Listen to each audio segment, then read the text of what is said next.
Lehigh Valley Comic Con May 2015, The Good, the Bad, and the Ugly. Lehigh Valley Comic Con was held on May 9th, 2015 at the Community Fire Company No. 1 of North Whitehall Township in Schnecksville, Pennsylvania. At first I wasn't going to review this convention, but I decided there are some people that might not know about it, that it could be quite useful for them looking for comic books.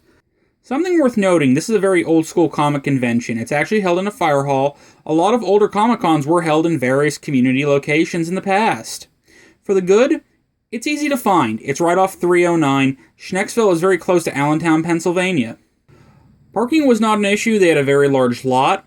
They had an excellent selection of vintage and odd comics. Now, what I mean by that is, vintage, if you needed Silver Age comics or anything from like the 40s to the 70s, you were in luck. There were a lot of great deals.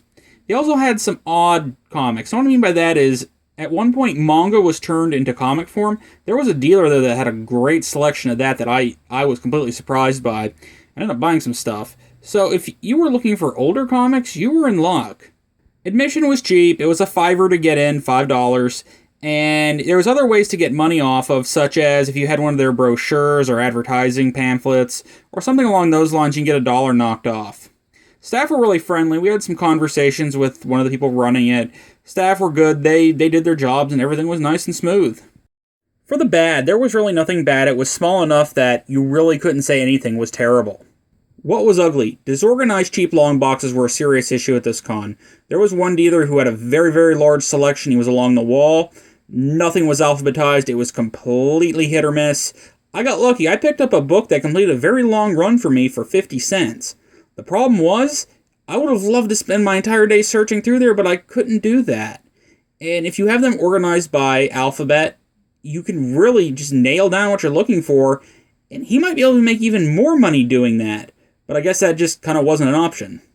Something that also concerned me was that they might be outgrowing their space, because there was a few times, especially around the cheap long boxes, it got pretty crowded. Now I understand you're looking for a deal, you got to get there early, but at some points it was just kind of elbow to elbow, and that might be a problem for them at some point. This is something I noticed along with my friend. There was no on-site food or drink service. Now, it was a small con and I wouldn't expect that, but if you have someone with a health issue that requires food, that could be a serious issue for them.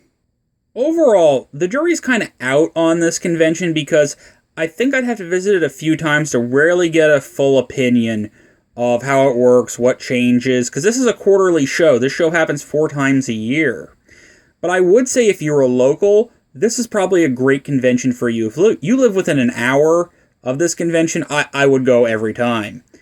They had a lot of great buys, but it was not for everyone. If you're a collector, again, great buys. But if you're one of the newer Comic-Con fans that are looking for TV and media, this is simply not a con for you. And I believe in about a year I will return to this convention because I'm going to be interested to see what they have. And again, I got some great deals in the dealer's room. I'm more than willing to take a look and give them another shot and see what happens. I'd give this convention a C. There's a lot going for it. Admission price was right. The space isn't bad. And I got some good books in there. But it won't be for everyone, as I mentioned. Thanks for watching.